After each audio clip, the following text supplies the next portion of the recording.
Hello, welcome to the first perspective on from CMC this year, 2023, and it's a perspective on artificial intelligence, or AI, particularly looking at it in the kids media space. And we've got an illustrious panel, and we're going to quickly go around the table for each to introduce themselves, and then we're going to get stuck in. So starting on my top left, Sondess, would you like to introduce yourself? Hi, everyone. This is Sondess Missaoui, an artificial intelligence research associate at the University of York. Hi, I'm Lucinda Whiteley, and my company is Novel Entertainment. I'm an independent producer. I'm old enough, as you can tell from my grey hair, to remember the very first AI-generated presenter, Max Headroom, 1984, in case anyone's wondering. I'm also old enough to regret giving away all of my hard copies of Wired magazine from the very early days, and my very first Mac. And I'm going to be the one scribbling a lot of notes in this session, I reckon. Hi, I'm Guy. I run a company called Charisma.ai, which creates a bridge between AI and storytelling. I'm Jenn from the University of York. I'm a lecturer here now looking at responsible innovation and emerging science and technology and how it interacts with society. Great. Welcome. Thank you for joining us. The beginning of this year, we've seen a flurry of newspaper reports, futurists saying that this is the year of artificial intelligence. And I'm just going to pull up this Google Trends slide, which shows that actually it just kicked in in December. There was this huge spike in people searching around AI. The last time we saw anything like that was back in 2012. When at the time they were talking about IBM's Watson machine, which had just won an episode of Jeopardy against the contestants. And at the time, all the broadsheets were going into the new year saying 2012 was going to be the year of AI, but very much more in the view of how the robots were going to emerge and evolve. We're 11 years on from that, and it seems to be one of those stories again where you can't turn anywhere without hearing about AI. So the first question to this group is this just another bubble in the same way about a year ago everyone was talking about NFTs, and is it going to be something we'll be bored of hearing by the time we get to February? Or do we think that there is something actually changing? And I'm going to talk to Guy because I know about a year ago you came forward with Charisma AI, started doing the rounds, and at that point no one was really talking about AI. You were talking about GPT-3. No one had heard of GPT-3, and now it's ChatGPT. So is this a game changer, or are we still just scrabbling around in the mud? I think a bit of both. In the same way that, as humanity, at one stage millions of years ago, we scrabbled around in the mud and then, evolved from there. I think there is, as you might expect, I'm very bullish on the way that these things are going, and there are a number of reasons why. One, funnily enough, is the time it's taken for these sorts of things to evolve. It's not, if it were a flash in the pan, then it would have happened, many years ago and gone away. But I think there are a couple of things that are pulling all of this together at the moment. One is, if you look back 10 years or 20 years, the hardware, the boring bits that sit underneath this, that enable this sort of magic to happen, simply were not powerful to do what they need to do to make this magic happen, and that is now available. And then I think, there's an interesting evolution around how people see AI at the moment as a sort of existential challenge in some ways, because it is now nudging into the ability to create intelligible text, images that we recognize as images, and also the speed at which things are developing. I mean, I've never seen an industry like this evolve so fast as this one has done over the last 12 years. So my sense is that actually for the first time, a number of stars are aligning, not least its accessibility. So, 7-year-old kids are opening up ChatGPT and get it to write their essays for them. Not least significantly older people getting it to write their presentations for them, apparently. So there's there's an accessibility that I think is bringing it out into the mainstream. So from an academia point of view, obviously there's been a lot of talk about AI and how the ethics of AI over the last few years. There's an amazing Reith lecture last year. But this turning point, especially in the noise, seems to be particularly ChatGPT getting a lot of attention in December, Stable Diffusion. If you go on most media colleagues' feeds right now, they're looking at something or other. Is this significantly different, this generative AI? Is this something new that hadn't been possible before? I think what's happened now is that I think we've seen for a while that this sort of thing could be coming. And I would say that it's not necessarily the capability's not been there, but the accessibility of those tools is now greater. Of course, grave concern when it comes to integrity and thinking about how we think about the policies around that, but also longer term, I suppose what we need to think about is actually if AI is everywhere, it's ubiquitous. We can't stop this, and nor necessarily do we always want to. AI, as we know, guys referred to it already, can create. It might be a tool for creativity. It would be a radical reform, but it might be that we actually work with the tools, rather than policing them. So yes, these tools are much more accessible. Equally, though, you can look into the readily accessible, tools that can help us detect this as well. But I don't think it should be, and this feeds into the whole narrative, too binary. AI bad, or it's much more about thinking about how we work with these tools. But certainly, you're right. It is coming across our desks, and as a peer reviewer as well, and an editorial for academic journal articles that come through, I've seen in the last year an increase of abstracts that have come through to us to peer review that have not been written by humans. Guy, what's the difference between just having Google and having something machine learning, AI? Is it incrementally learning as we go? Well, the short answer is yes, but as a quick primer, how AI is differentiated is that there is an element of learning, and what it learns from is information. So you have a piece of code, you have a piece of software that is able to pick up patterns and strands and spot patterns between different pieces of data. And that data might be books, it might be encyclopedia, it could be weather patterns, it could be all sorts of different things. And the way in which these new systems learn is by effectively looking at vast quantities of data, huge bodies of literature and so forth, and then spotting those patterns and then being able to replicate them in some way, shape or form. That's sort of the essence.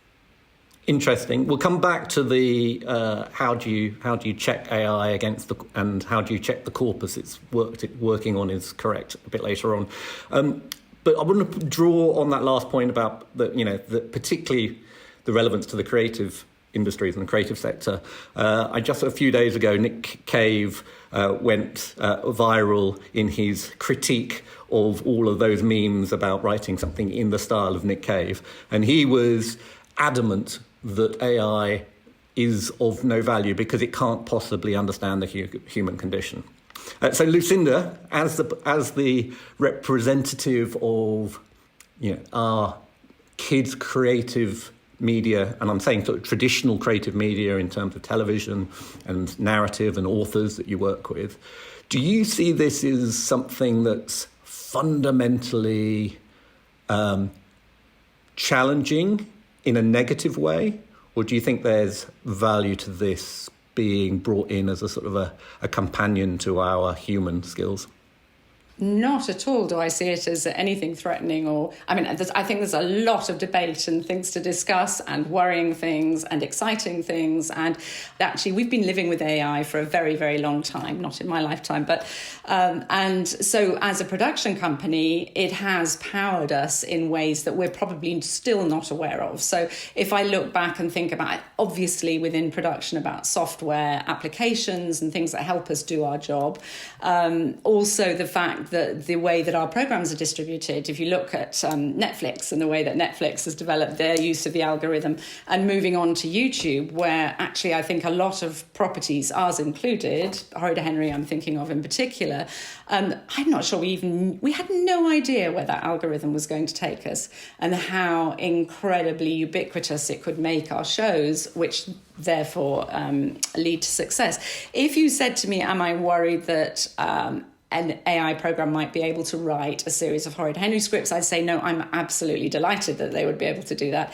I'd like to think, and maybe this is what Nick Cave's thinking too, I'd like to think they couldn't do it quite as well as I could, and therefore I can polish them. But the idea of someone doing the basics, fantastic for me, because what it seems to me that does is free up time for thought, for us to go and look at the next digital real estate, the next digital space that we want to occupy with a character like Horrid Henry, who would probably claim actually that he is one of the, he is a digital human. He's a techno-sapien, definitely. Picking up on that point, particularly in the kids' business, we do build characters and story worlds, and typically you build format points around those episodes, and then there is a massive endeavour to then get out your first 13, 26 episodes, and then you get a recommission and you've got to do it all over again and faster and cheaper. Is there a huge difference between an AI scriptwriter writing that script or getting a freelancer to basically follow the format points and follow the rules and tell the story by numbers, so to speak? Yes, I think there is. Because I think that what's interesting is that AI, as far as I can see it, and the experts here will tell me if they think this is a valid point, that AI, what we can do as humans, that AI doesn't do necessarily, is we can see what's not there. We can see what's missing. We can see the gaps. AI can, a billion different ways to put a storyline together. But I think what we can offer is a different perspective. And also, I think what we can do is tell different stories. So the joy for us of being able to move into social media, YouTube, all of those areas is we're not confined to 52 episodes or 104 episodes, traditionally what a broadcaster might commission. We can realise our asset, our Henry, in so many different places, and he can tell so many different stories. And actually, he's online 24 hours. We can't be online 24 hours, but he has to be authentic. That characterization has to be authentic, I think. And that's, again, maybe the point that, I think that's what we can offer as humans, is that authenticity. And, there are ways of telling, aren't there? Was this created by an AI? Was it created by a human? I'm not sure if it's the original creation or the final touches that are the most important. So what I'm hearing, correct me if I've got this wrong, is that not so worried about it being used maybe to help with the scaffolding and the getting inspiration on a particular episode, playing around with it as doing prompts and seeing what might come up as almost like a script coach or a script doctor, just another input, but don't leave it to the machine to do the final polish. But Sondess, you're looking at it from the point of view of, what's the impact on the end user, the audience, the children? Is it dangerous that we're presenting AI written copy as being human characterization? Indeed. Actually, I wanted to highlight first something. AI is another tool in your toolbox. It can't replace your creativity, not only in the creative industry, but in any other profession. So there is a concern about presenting something fully written by AI to children or to kids, is that the human can consider the circumstances, have different perspective that AI cannot do. We have to look at the output of AI and regulate it and make it human-friendly. That's why I always advocate for a human-centered AI approach from the beginning. It's interesting that you're saying we need to look at this from the user point of view. But from an industry and creator point of view, are we saying writers, artists, storyboard artists, all those people whose jobs at some point in the process could be at least augmented or sped up using AI, that actually their traditional skills are redundant? Or is there something still unique that can only be done by humans, and therefore we should preserve that? Are they going to lose their revenue, their incomes over time? I would say not in the short time, and definitely AI cannot replace the creative mind of a human being. Something that we forget all the time, that even like any of the tool that you can see now, and they are trendy, they generate their results based on a data coming from human being, collected from human beings. So nothing new is generated by AI. It's just reproducing what a human being have produced before. So nothing creative, in my opinion. And that's why I see people in the creative industry, they cannot lose their jobs in the short term. Definitely not. In the UK, particularly in the public service media space, we pride ourselves on trying to find ways to reflect real kids and their stories and their lives. Is diversity a challenge? I've heard anecdotal stories around diversity, and that AI doesn't really accommodate for a different diversity of thought, of diversity of cultures. Is that true? Yeah, I mean, there's a range of different things that, and a lot of attempts over the last, 10 years or so, even longer, to sort of democratize AI, to think about how you bring in diverse voices to its innovation, to its development. And of course, it reflects what biases, what injustices exist in the real world. We know this through facial recognition systems, that may not detect faces of people of colour. We know that there are issues with the way robots are presented, often as white, often as gendered, perhaps with particular voices. All of those kinds of things they're implicit in these technologies because of the people who are creating them often, and they tend to reflect that kind of privileged few often. Now, attempts to decolonize AI, to democratize AI, are really, doing good things. There's some really cool movements like the Algorithmic Injustice League, set up over in the US, that are trying to really battle some of these issues. And when you think about children, this is particularly important. What they're understanding by their interaction with these technologies, and what they're learning about society, and how reflective that is of their everyday. Thank you for that. I did, before I came on, do my own ChatGPT prompts to ask what are the creative opportunities for generative AI in kids' TV production. And the first two results are generating new and unique stories and characters that are tailored to a specific age group or demographic. We've sort of covered that, Lucinda. The second one is creating interactive experiences for children where the story can change based on the child's choices, going interactive. So, Guy, this is the area that you've been working on. Tell us what you've been finding, because you were very early in trying to push this into games industry, in different areas of storytelling. How effective is it, and how are you overcoming some of these biases and challenges? So yes, games industry, but also immersive theatre and TV and, education and training. We're finding actually that this is crossing a lot of different industries, which is what part of the reason I don't think it's a flash in the pan, actually, that there's a broad applicability. And, let's look at it from a creative standpoint first. The big change that this allows you to do is to sort of cast the audience, cast the viewer inside the story. And that is very different, Marc, to what your Choose Your Own Adventure does, was it doesn't cast you in the story. It gives you a bunch of buttons on screen that you as some sort of out of story person can decide what happens. What it's not doing is putting you directly in conversation with the characters.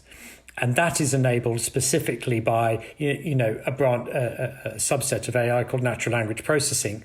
I think we do find a real kinship, funnily enough, with the immersive theatre industry, because if you think about when you might have been to an immersive theatre production, you are in the story, and the writers who write that story are catering for not what happens if this, but they're catering for fluidity in that story, where actually it's what happens if anything happens. If, an audience member sort of leaps up and down and starts doing something crazy, they've just got to react a bit more. And what AI does, and the sort of combination of these different technologies, is allows for that fluidity. So from my perspective, I do think it is a new type of storytelling and so forth. And I think it's important to look at this topic through a very creative lens, because as we've talked about, it is a tool.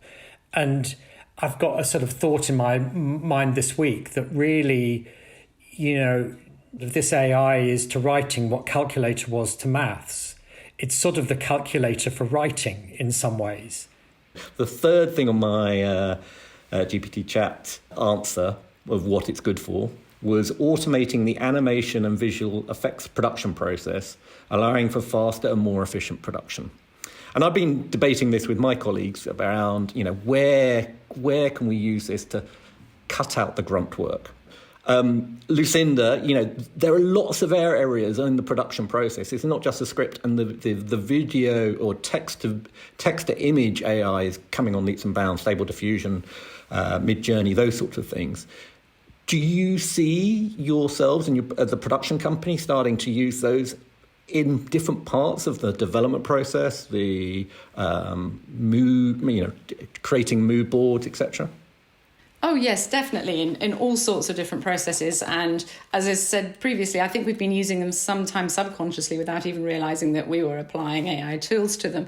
I think one of the really interesting things about the discussion, fascinating discussion that you've all been having, one of the interesting things to me is the fact that the question is always who's going to control the tech. So one of the inhibiting factors for indies can be the cost of software, for example, the cost of all of these wonderful new things.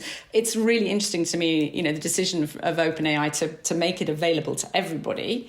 And I think in terms of people who want to work in the industry, I think the key thing is to be aware. You don't have to be brilliant at all of this, but as you say, Marc, absolutely be aware of what's there. And I think if somebody, if a researcher or a writer or a storyboarder is bringing those tools to their work and it's showing at the end of the day in terms of as a producer how we can benefit from it and how the show can benefit from it, fantastic. Could I pick up on one other thing, just going back to the discussion?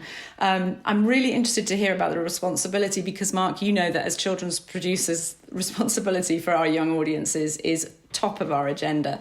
And I think that anything that encourages inquiring minds, interactivity, an active engagement with the content that they're seeing is hugely important.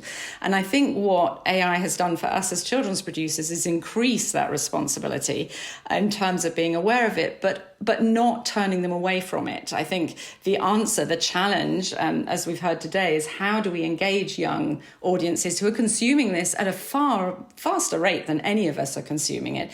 How are we going to help them to understand potential manipulation, the narrowing of their worlds, the social enforcements? And I think for me, the key thing is education.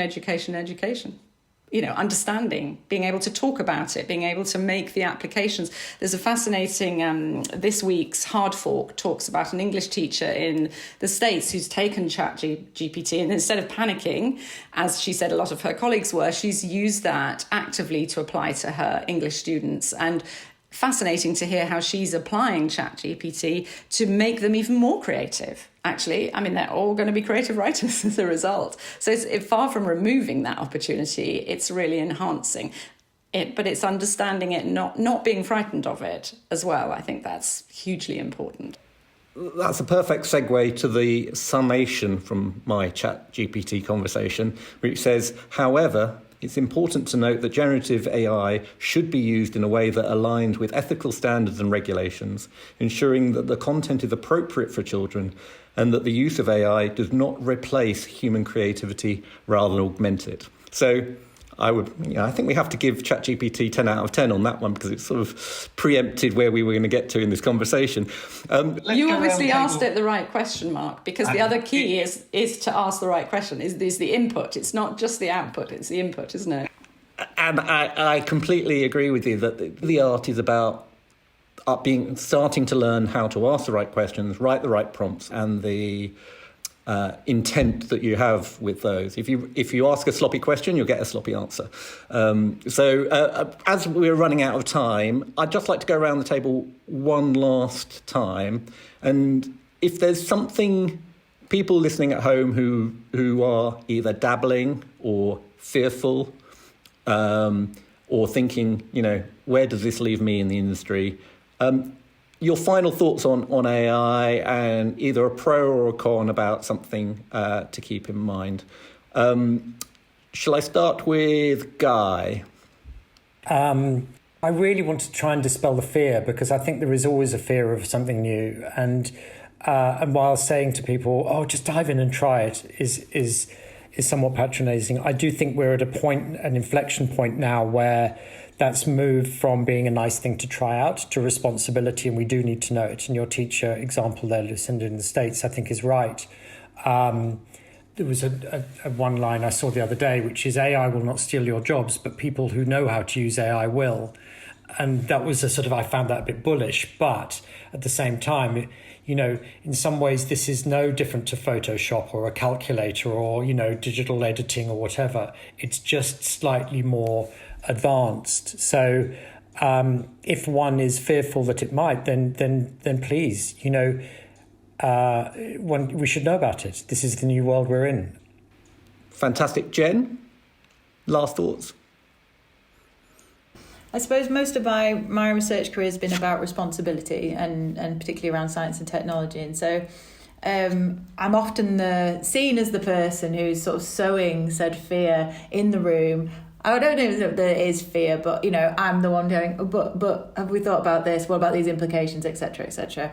And I suppose what I want to say is that, thinking about ethics, thinking about responsibility does not necessarily need to kill your idea. It's just about doing it in a fairer, more equitable, more responsible manner. And I think with the kind of rise of immersive experiences, the fact that we know that these reveal a range of social issues about manipulation, depersonalization, privacy, data, social isolation, you name it, all of these things will affect our young generation coming in who are having blurred lines between the real, the physical, and the digital world now. I think we cannot ignore that those issues are there, and actually it's just about thinking about design and these ethical conversations. These considerations need to be embedded from the start in order to empower our children to use these tools so that they know what they're using. And I think that's a really big point. The transparency element is really clear to me, and that might be through participatory approaches of design, that you bring them in. Do you understand what you're using? Do you understand what you're talking to when you talk to this agent? Yeah, really, really important, that the co-design element of it. Sondess?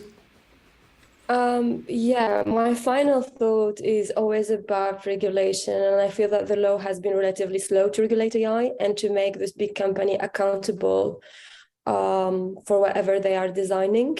And another point that I want to think about it collectively is, as Lucinda said, how to inform the kids, because they're not only the end user of AI now, they will be the future developer of the AI. We have to embed values and that we want them later on to embed in any technology they develop. So it's important to educate them around AI and ethical AI.